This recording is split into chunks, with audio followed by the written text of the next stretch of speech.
This podcast is made possible by our supporters at Patreon, who give us the resources we need to produce each episode. You can join their ranks at 90milesfromneedles.com/Patreon.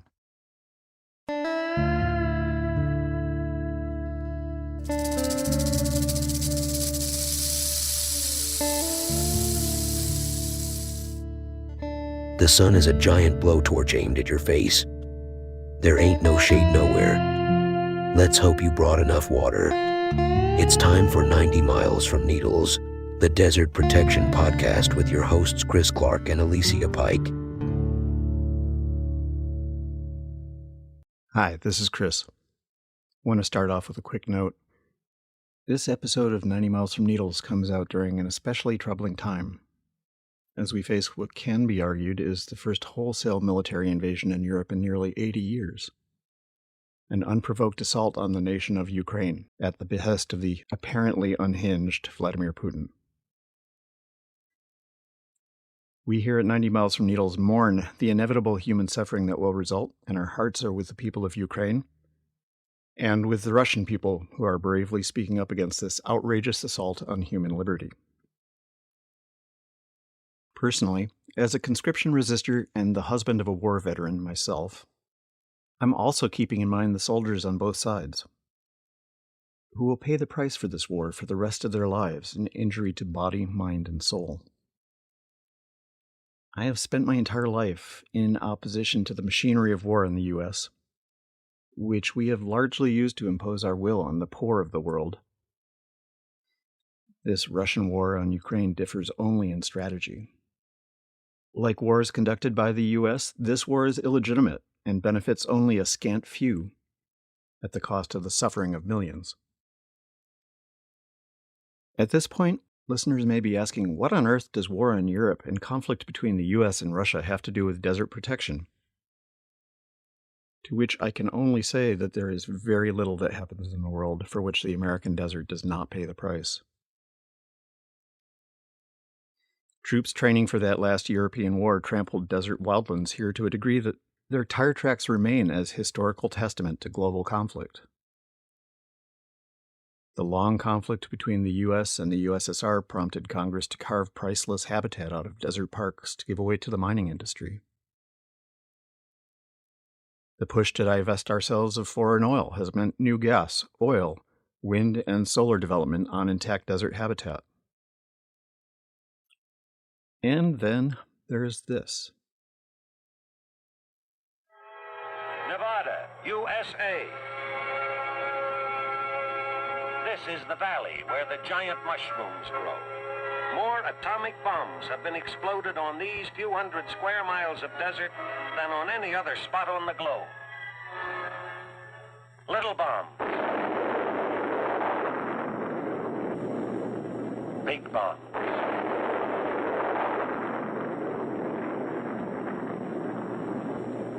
Low bursts and high bursts. These colossal blasts have echoed across the great barren stretches of the Southwest. This testing ground in our own backyard. The film from which we lifted that audio was called Target, Nevada. That's not particularly subtle, is it? The title of this episode, Where Have All the Flowers Gone?, has a double meaning that will be plain to listeners of a certain age. Yes, we will be talking about desert flowers as an ecological and social phenomenon. But our title is also the title of a 1950s-era anti-war song by Pete Seeger, which he adopted from a traditional Russian folk story. That song, though desperately in need of an update to the outdated lyrics, remains a fitting commentary on the pointlessness of war. More to the point, though, the connection between protecting the desert and opposing war is not just a literary metaphor in a folk song. It's not just an accident of history. The war on Ukraine is the war on the desert, is the war on brown people, is the war on women, is the war by police on Black Americans, is the war on free speech, is the war on voting rights, Again, personally, I don't think you can really effectively oppose just a handful of those at a time. We send our best wishes to all the people, human and otherwise, suffering in all the wars. We'll be right back.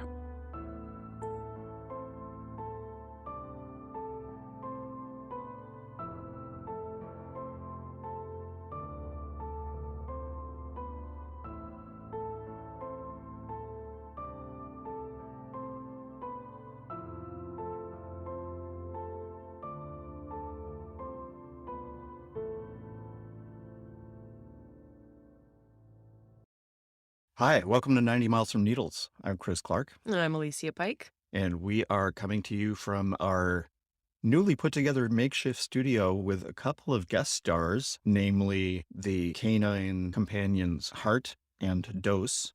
I believe you can hear Dose heavy breathing in the background.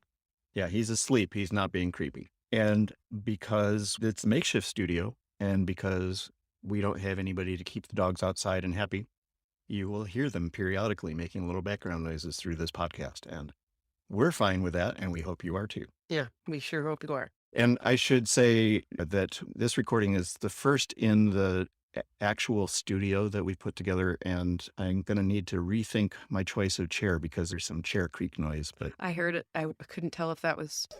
Oh. And there's a velociraptor outside. Is that your chair squeaking though? I think it's yours.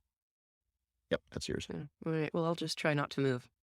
Well, animated is good, so I wouldn't worry too much about it. No, I'll clean it up a little bit.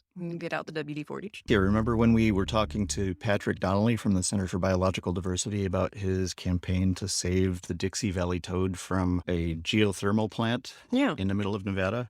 We have an update on that, turns out. And it's not all good news, I'm sad to say. After we talked to Patrick, plant construction started. And that was because the Ninth Circuit Court of Appeals stayed an injunction that the lower court had given to fans of the Toad. So they are starting construction. Patrick did mention that it wasn't the actual construction that's going to affect the Toad. It's the plant operation. So they're allowed to start building. Right. And you can listen to that episode. It's episode 2 of season 1 on the Dixie Valley Toad. But there is some good news, which is that the Center for Biological Diversity and the U.S. Fish and Wildlife Service have reached an agreement that the agency has to decide by April 4th whether or not to give an emergency listing for the Dixie Valley Toad under the U.S. Endangered Species Act.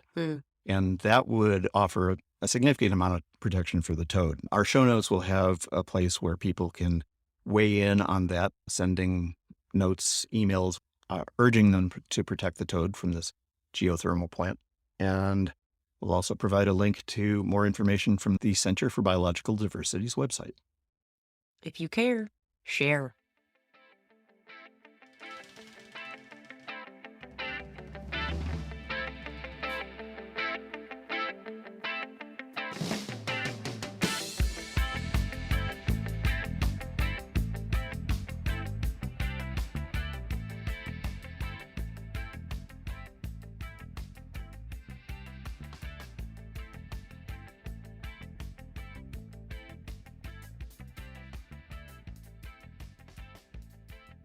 It's March, and that means the days are getting longer, and the desert is getting a little warmer. And one of the signs that spring is approaching in a few weeks is that I am starting to get emails from people all over the West asking when and where they should show up to see the, quote, superbloom, end quote.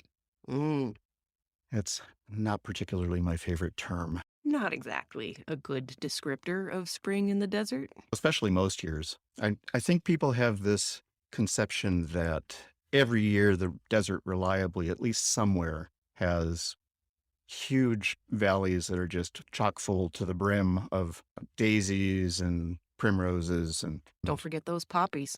Yep. Oh, right.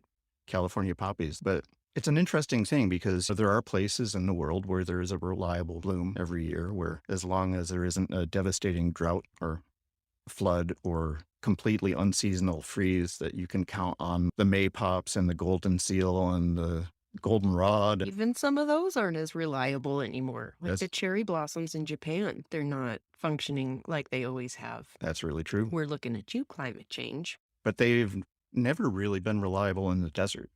This is true. I remember when I first started coming to the desert, there was still ground sloths and saber-tooths and all that kind of stuff wandering around. Well, we knew you were old. Yeah, I was like 27. And it was a thing that you really looked forward to, but you knew it didn't happen every year. It's like there was a special year, like the winter of 1997, 1998. And we knew that this was a big year and that at some point we would be able to tell the young'uns about the valley north of Ludlow, California. It was just absolutely full of yellow primroses and just stretching as far as the eye could see. And there was like 3 per square foot, and it just spread over many square miles. And it's just this blaze of color. And it was not to be repeated there so far in my lifetime. And that's 25 years. But that was a spectacular year. And I spent time going through the Mojave Preserve, which had just been declared a few years prior. And there were lupins and there were Canterbury bells and there were milkweeds and Calicortus kennedyi, the desert mariposa lily. It was just absolutely stunning. And then for the next several years after that, there were flowers here and there, bladderpod blooms, that kind of thing. But it wasn't like 97, 98. That was just a spectacular year. What's really striking me is that in 97, 98, I think MySpace was the only real social media platform around. And nobody was on MySpace talking about flower blooms. But these days, Well, what about Tom? Tom was on MySpace talking about everything. Yeah, I don't know. I felt special because Tom friended me, Oh, look at you. Yeah. But yeah, I mean, there wasn't a comparable bloom even until the winter of 04, 05. And then there was tons and tons of water falling out of the sky. And that brought its own problems because that summer of 2005, because everything had grown so profusely, the entire desert caught on fire. The spring, the late winter and early spring was really nice. So it was clear that far from being something that is supposed to happen more or less every year, this is something that has evolved to be that spectacular because it doesn't happen all that often. Right. It's a reproductive strategy for the plants that they put out such a profuse bloom when conditions are right that there's quadrillions of seeds waiting in the soil for as long as it takes, the next 40, 50 years, maybe. I mean, it might be 40 or 50 years at this point, now that we've messed up the climate. You really have to have that magic combination of just the right amount of water, temperatures that are cold, but then warm up and don't get cold again. And then they don't warm up too far. Or too fast. Because as the seedlings sprout, they'll bake. Yeah. And if they don't get their roots down in, you can't have big windstorms like we just had here in this part of the desert because wind dehydrates seedlings and in fact can blow them out of the ground. And there's just like all these things that have to go right for the so-called superbloom. That is a really spectacular and wonderful thing when it happens. And I think people take it for granted. It's really gratifying to me that people are so interested in seeing desert flowers.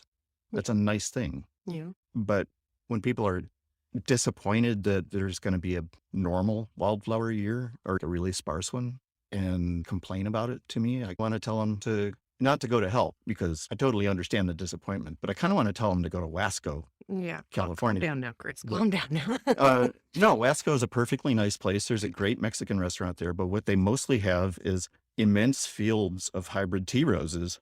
Yeah. Central Valley, California. It's where they grow a lot of roses for the rose companies. And you can go there certain times a year and just see geometric bands stretching into infinity of red and white and yellow and purple and just all these different rose colors. And that's the way that you get reliable bloom all the time, same time every year, is by planting and irrigating and fertilizing. And that's not the desert. Yeah, even closer, people can go to the Carlsbad flower fields in San Diego. There's also reliable fields of flowers to look at there.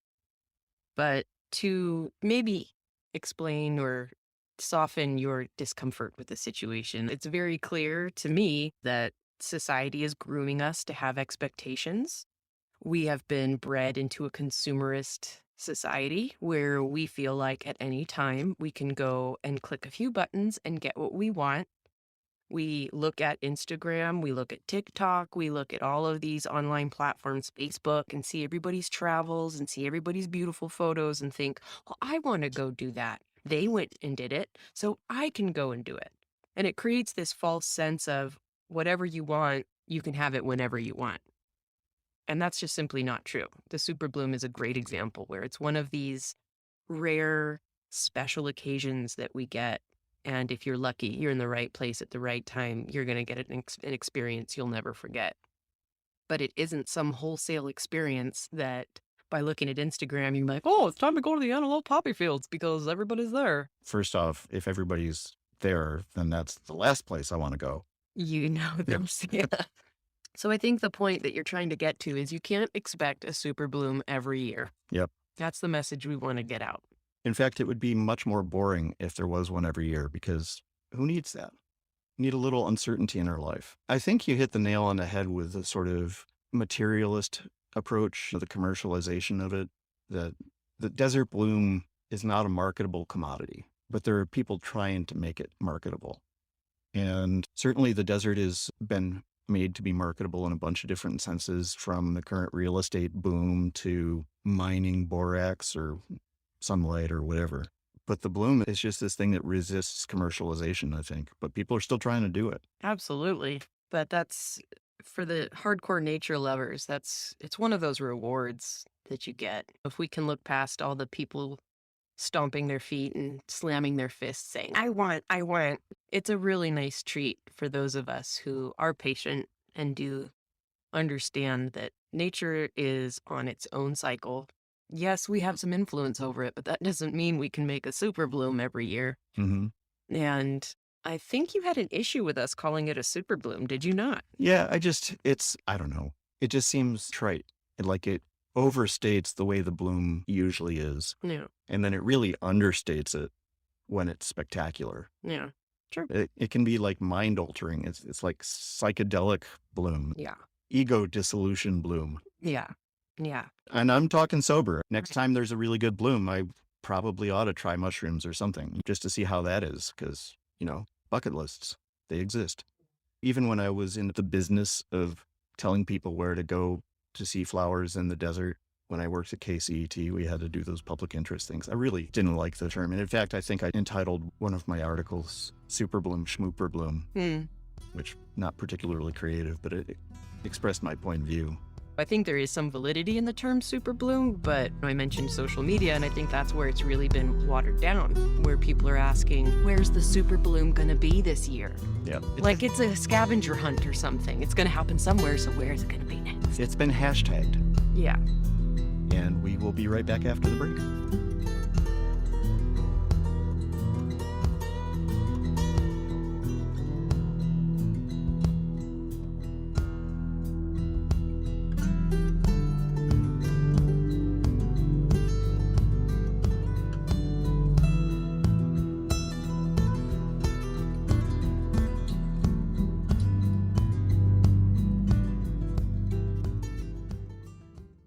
Here's a 90 miles from Needles public service announcement. Hello, I'm Petey Mesquite, host of Growing Native from KXCI Tucson. Each week since 1992, I've been sharing stories, poems, and songs about flora, fauna, family, and the glory of living in the borderlands of southern Arizona. Recent episodes of Growing Native are available at kxci.org, Apple Podcasts, and PRX. The desert is beautiful, my friends. Yeah, it is. Do you have a desert-related podcast or website or newsletter or something similar that you'd like us to promote? Let us know. 760-392-1996. Speaking of stomping feet, What are we stomping over now? hopefully not wildflowers, because that's one of the things that bothers me about the trend, and I totally support people coming to the desert to see it when it's at its most beautiful, which I think is whenever you happen to be there, or whenever a canyon wren sings and you can hear it. But if your definition of desert being at its most beautiful includes a carpet of blossoms, there are certain ways that you can act as a visitor that actually harm the desert. Yeah.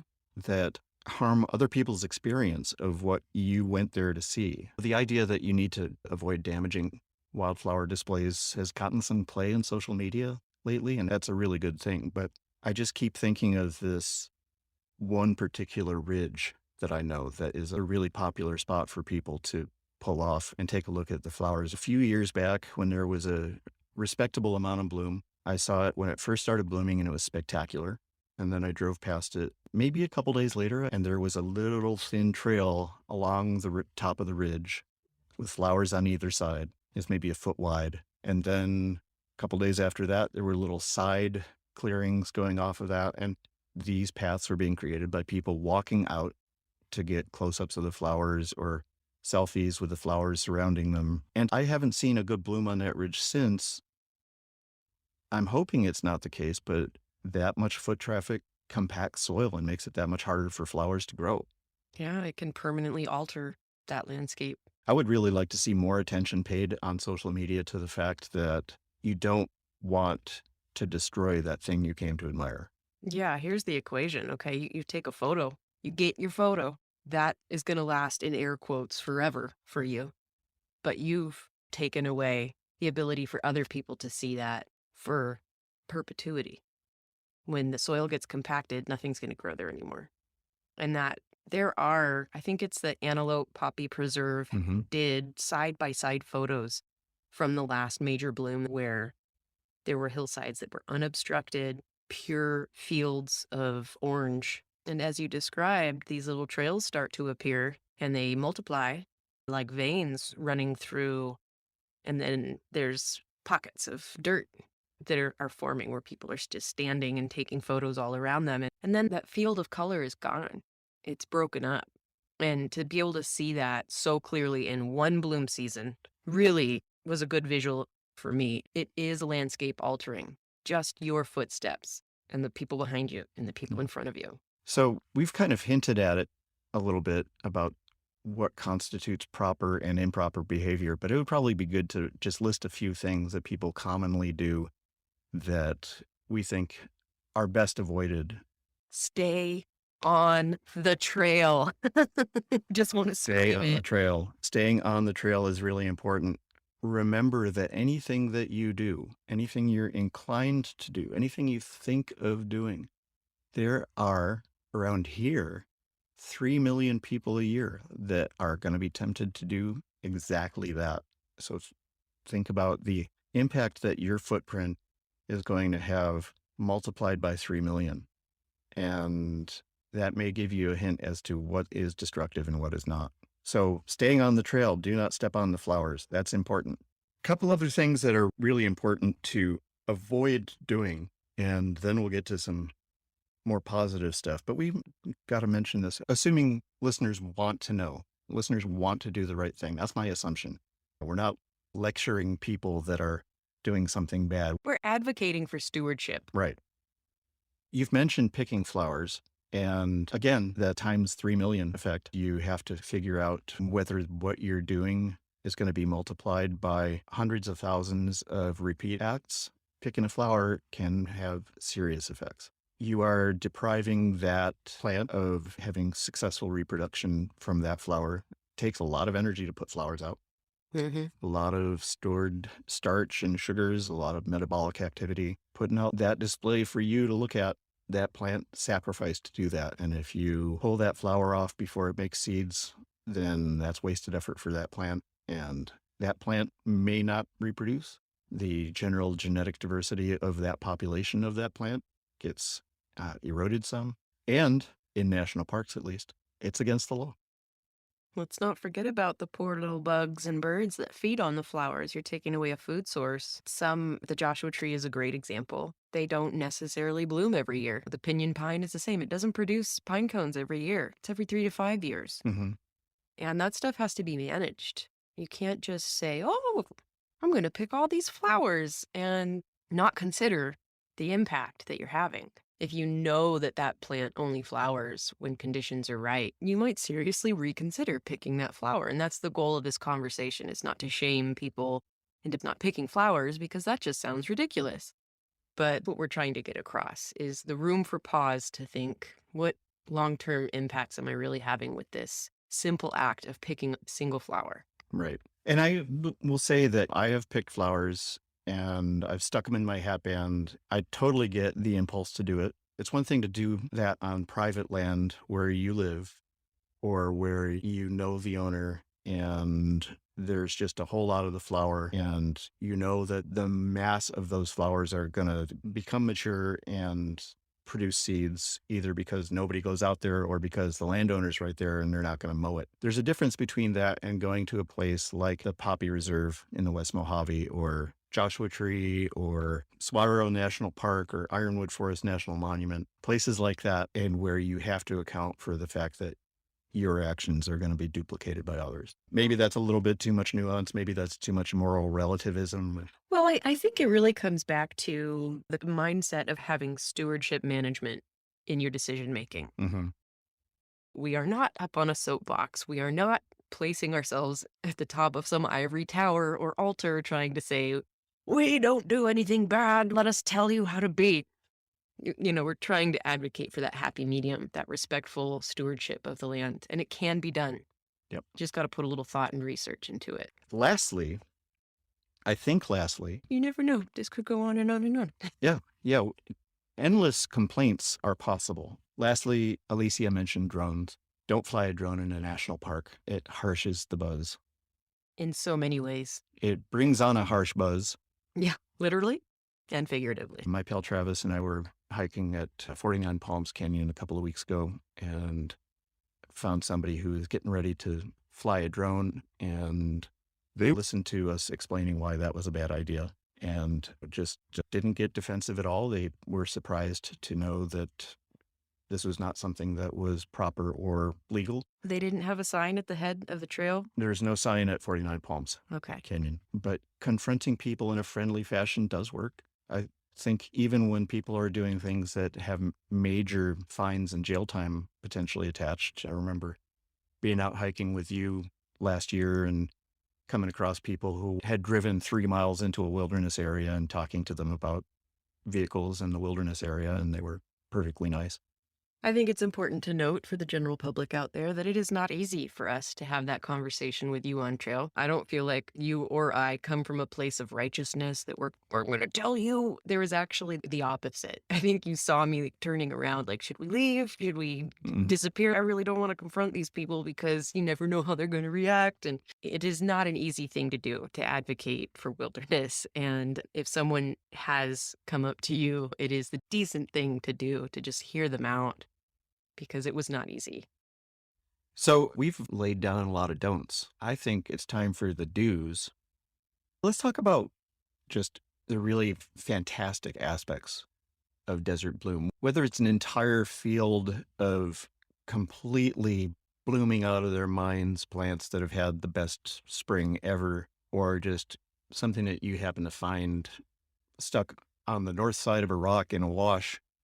I love those little treats. It's like getting a free ice cream cone from nature when you're out there and something just takes your breath away and gets your gears turning. Yeah, it's funny. I get so happy for some of these species of desert wildflower. It's just, even if it's just one of them. There's at least one species. I don't know if anybody has split it into multiple species yet, but it's a California poppy, like the kind that you see in the seed packets or covering the hillsides in coastal California, except this one is, instead of, bust out the dog Latin here, Eschscholzia californica is the main California poppy that everybody knows that you can buy in the rack in the front of the drugstore.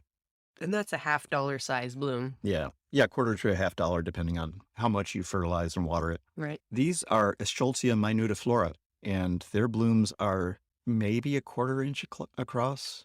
And otherwise, they are exactly a perfect replica of the standard California poppy, which is the official state flower of California. These, I guess they tend to be a little bit more on the yellow end of the spectrum than on the bright orange, but traffic cone orange is pretty close to what the larger flowers are. These are more yellow. But it always just knocks my socks off to see them. And they're like, the nail on my little finger is bigger than these blooms. But we're both like invisibly sticking out our little fingers. Yeah.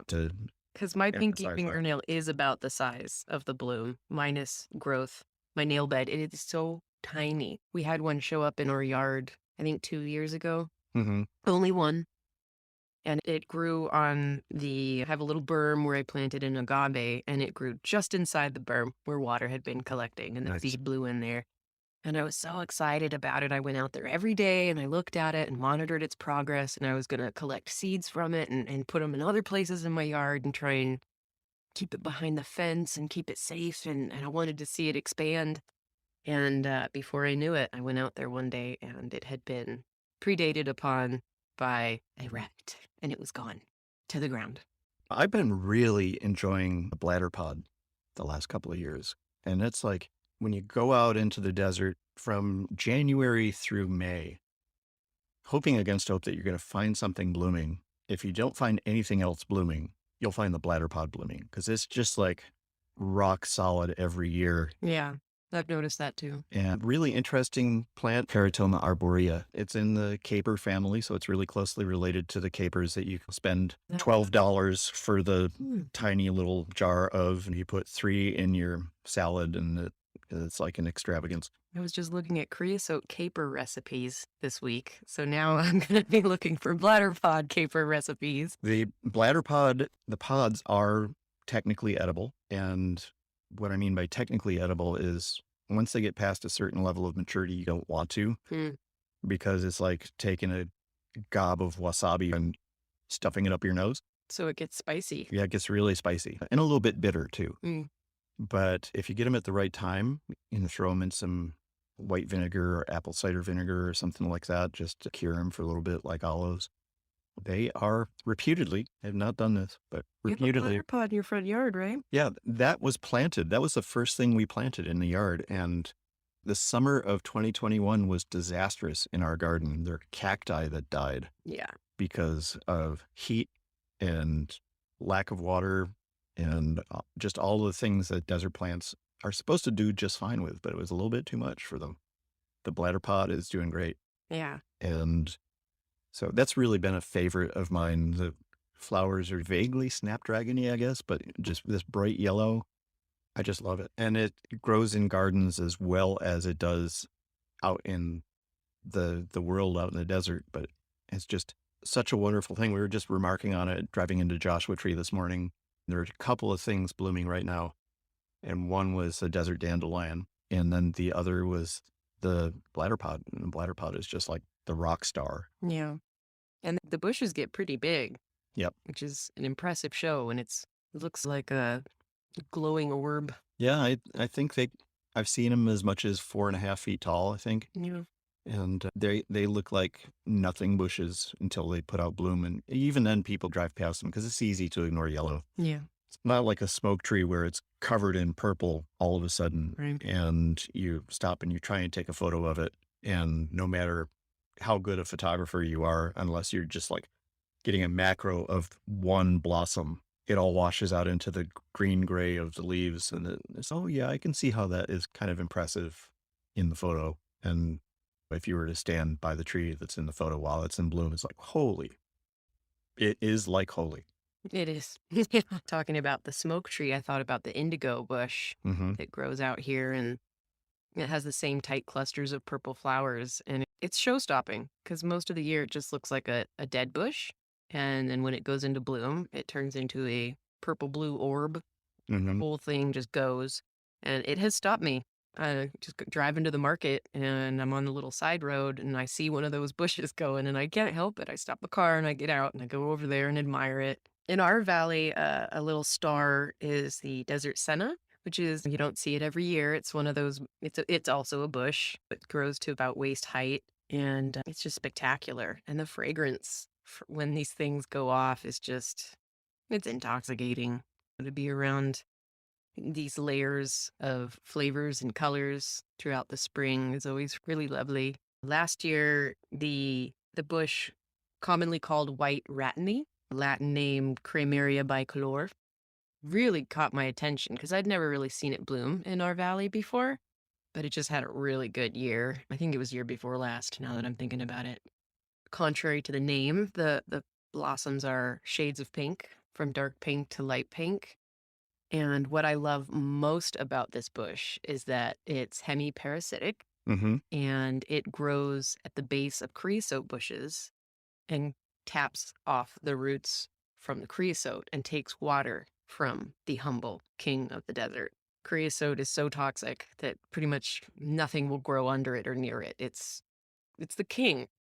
It's like a lot of other trees out there that they put out their chemical essence and then they own the block. Nobody else is going to come anywhere near. And then to meet this plant is, hey, I can outsmart the smartest of them all and actually tap into their roots and take their water directly from them.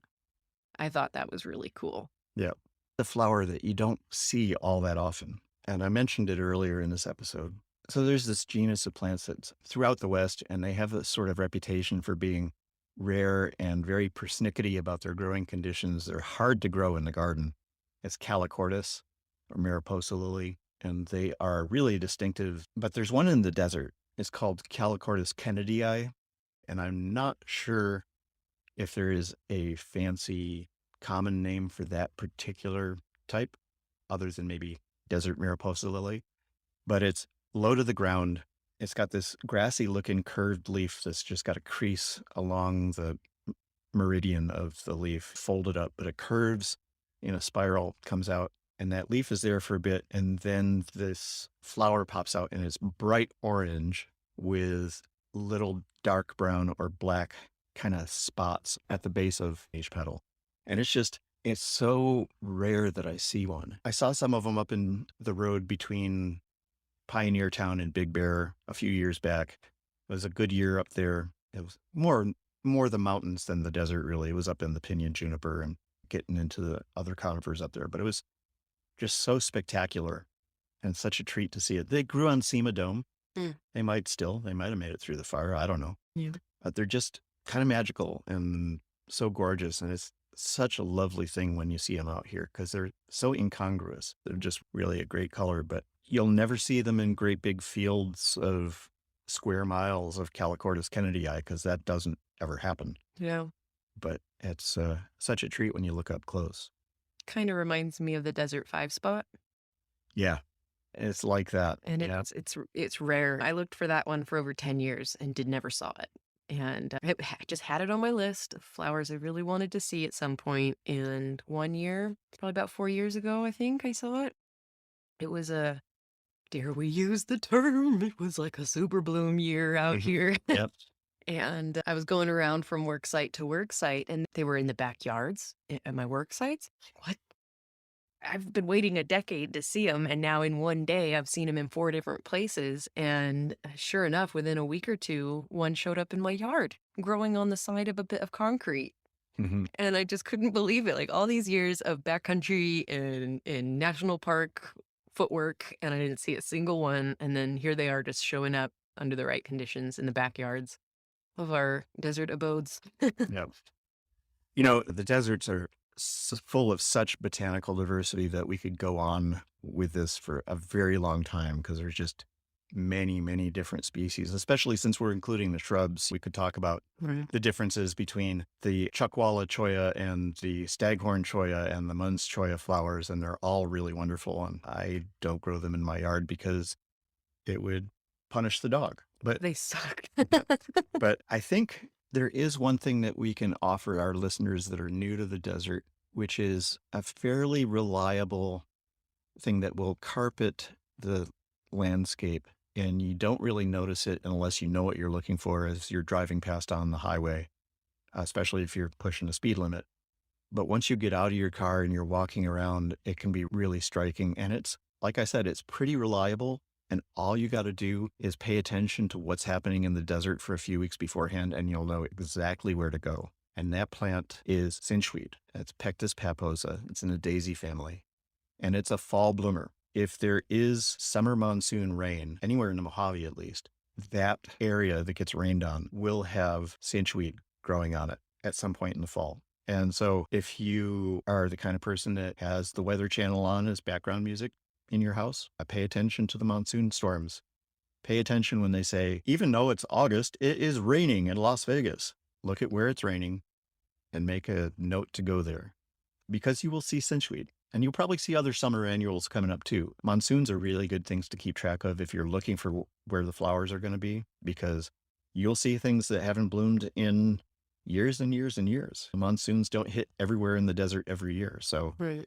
they hit the desert every year, but an individual spot might not get any monsoon moisture for 10 or 20 years. So pay attention to where they go, and you will see something cool, even if it's just like a new plunge pool that has some bighorn tracks around it or something like that. But you will almost certainly see cinchweed, little low carpet of yellow daisies about a third of an inch across. Anyway, check out our show page for photos of some of these flowers that we've been talking about, in addition to photos of the effects of inappropriate use of the landscape that we've talked about earlier. I think that's it for this week. All right. I'm ready to keep going into next week. Okay, yeah, we got our work cut out for us. There's a lot of stuff going on in the desert, but until we meet again, I'm Chris Clark. And I'm Alicia Pike, Thanks for joining us. 90 miles from Needles. This episode of 90 Miles from Needles was produced by Alicia Pike and Chris Clark. Editing by Chris. Thanks to Hart and Dose for the studio security and rodent control. Podcast artwork by our good friend Martine Mancha. Theme music is by Brightside Studio. Other music by Slipstream. Follow us on Twitter or Instagram at 90mi from Needles. And on Facebook at facebook.com/90 miles from Needles. Find us at 90milesfromneedles.com or wherever you get your podcasts. Thank you to our newest Patreon supporters, Mike Kaufman, Laura Cunningham, Yaney McIver, Robert Bagel, Gary Spears, and Karen Tracy. Join them and support this podcast by visiting us at 90milesfromneedles.com/Patreon and making a monthly pledge of as little as $5. Crucial support for this podcast came from Tad Coffin and Laura Roselle. All characters on this podcast stand in the desert. Near them, on the sand, half-sunk a shattered visage lies, whose frown and wrinkled lip and sneer of cold command tell that its sculptor well those passions red which yet survive. Stamped on these lifeless things, the hand that mocked them and the heart that fed. I'm Bouse Parker, don't be a stranger.